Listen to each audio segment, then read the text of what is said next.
بسم الله الحمد لله رب العالمين الصلاة والسلام على أشرف المرسلين وعلى آله وصحبه أجمعين، فإن خير الحديث كتاب الله تعالى، وخير الهدي هدي محمد صلى الله عليه وسلم، وشر الأمور محدثاتها، فإن كل محدثة بدعة وكل بدعة ضلالة وكل ضلالة في النار. أجرنا الله تعالى من النار وإياكم، آمين. وعن أبي ذر رضي الله عنه قال: أبي ذر راودي فم ربي سرها جالت أبي ذر كن نجي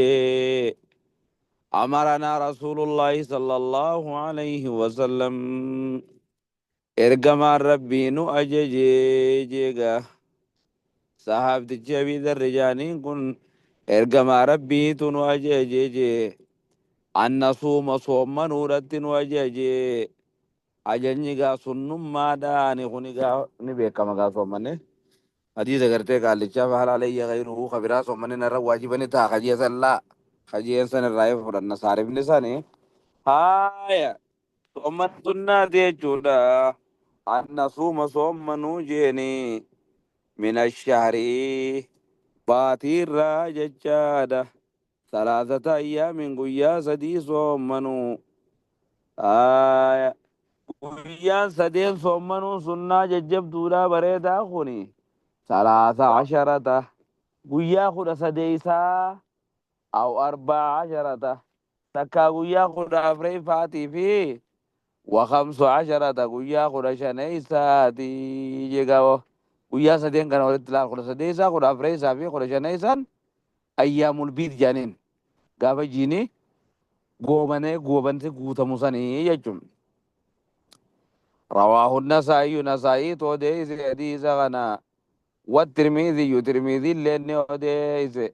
وصححه ابن حبان حديث غنا صحيح قد جگا هاي درجة حديثا حسن يجورا والله. روى النسائي والترمذي وابن حبان من حديث ابي ذر جاء خان محمد ابرا آية، وابن حبان ايضا من حديث ابي هريرة رأي. وروى ابن ابي حاتم عن جرير مرفوعا خنات شواهد قبائل جورا کرتے حدیث جابته إسارة حديثة حسن إسارة كان صحيح مالك واتو حديث حسني يجوا أيه.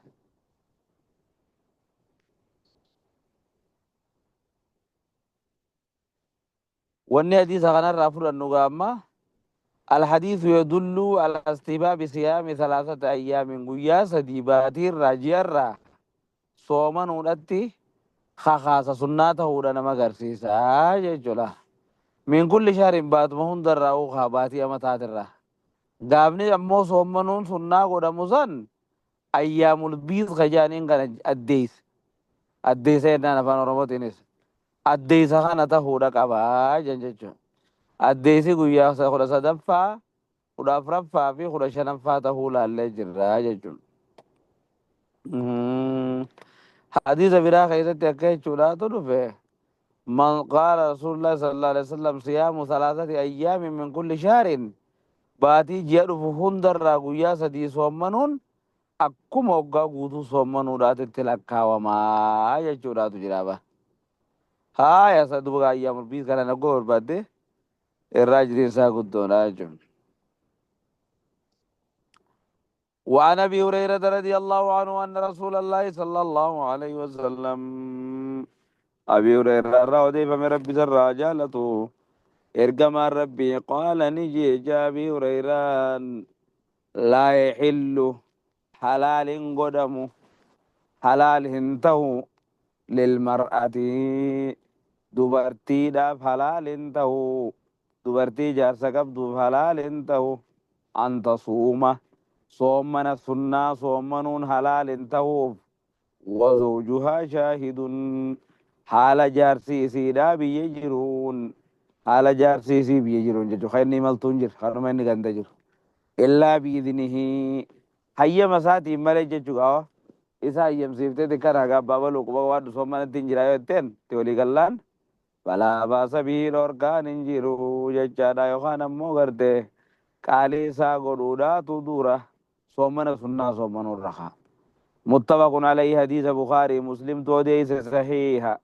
واللفظ للبخاري لفظ نما دبنين تنت بخاري داتي مسلم معناه وجهك ما زاد أبو داود. أبو داود ني ديمو رواية إساء خيستي غير رمضان. رمضان يوتحت مليقا رمضان ني أجنجي خموتي ربي قداتي دربه خيصال الله دينا نبا منادين ربي قدام فمن شهيد منكم الشهر فليصم هجي نمني باتي تنا إسن الرابي يجرو هاصوم منوجي أجنجي هن أبا مناتي سارة مناتي سندنا وآكل باكل تي بالغ تي هندلا الله تنا مسلماتي هايا تنا دور كندن ديسو جنة الله تنا أبا مناجي تنقف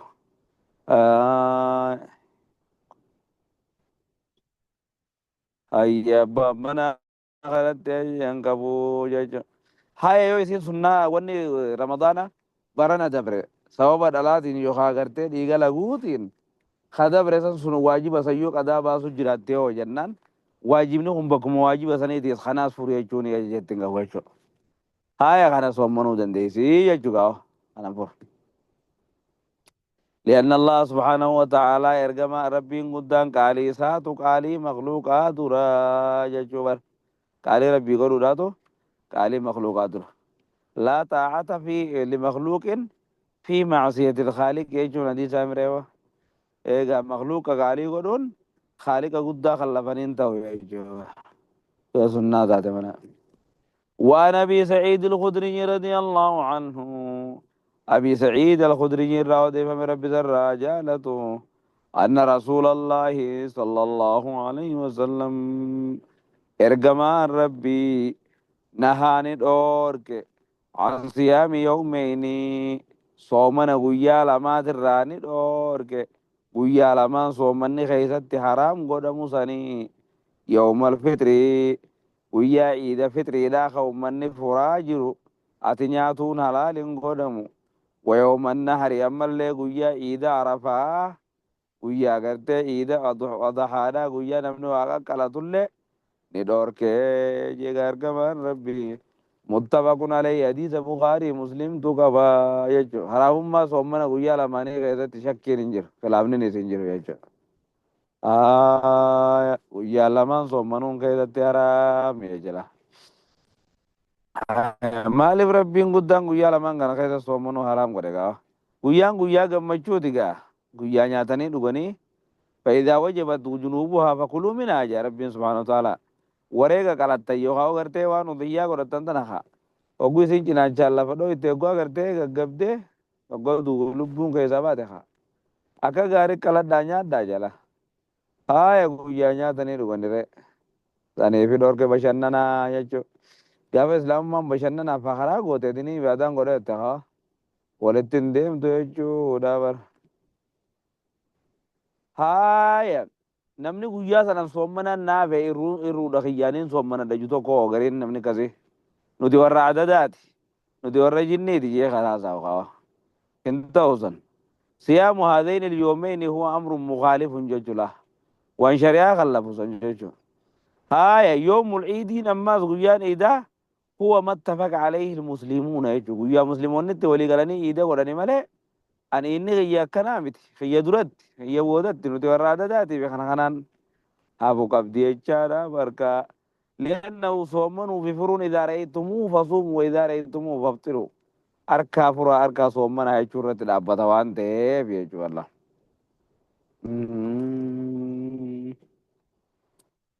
أي كان جنتيني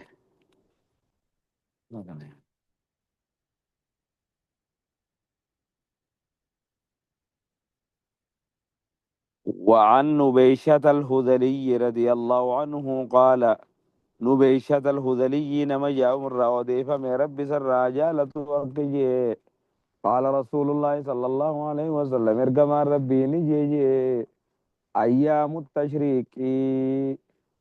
guyyaan foon goggoyfannaadha guyyaa sadeen iida arafaa booda jiru san baana ayyaamu aklin wa shurbin guyyaa nyaatanii keeysatti dhugani وذكر الله عز وجل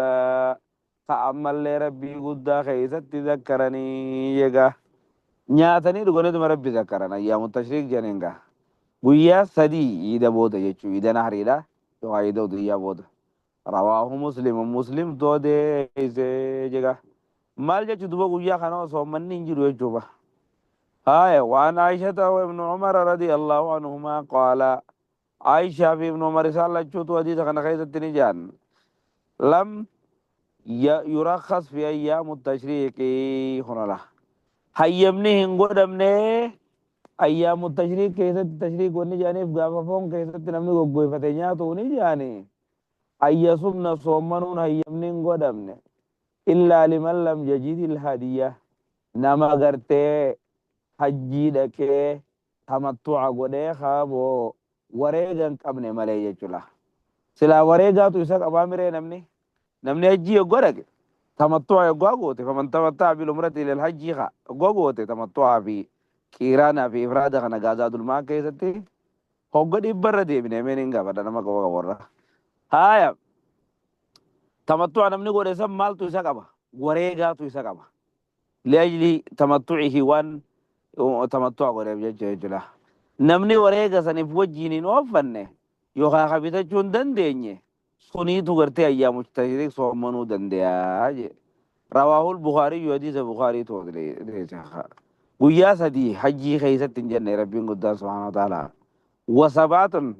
guyyaan torbammaa saggoo kara mana keessanii deebitan tilka asharatun kaamilatunii jeeba akkasin wali guyyaa kudhan soommanaa nama saniifi soommanni banaadha malee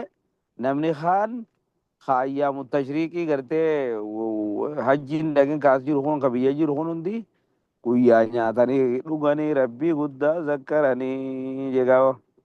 haya maal dhugan boo likulli ma ladda waxaaba waan halaal hunda dhugan jechuudha haya ni dhugan yoo jaa waan biraatitti qalbiin ni dhuganiin tun jecha tokkoon duraa fudhate haya waan ajootu sanii fudhate irra guddaa haya waan biraa bareedduu hunda akka dhugaatti ilaalamna keenya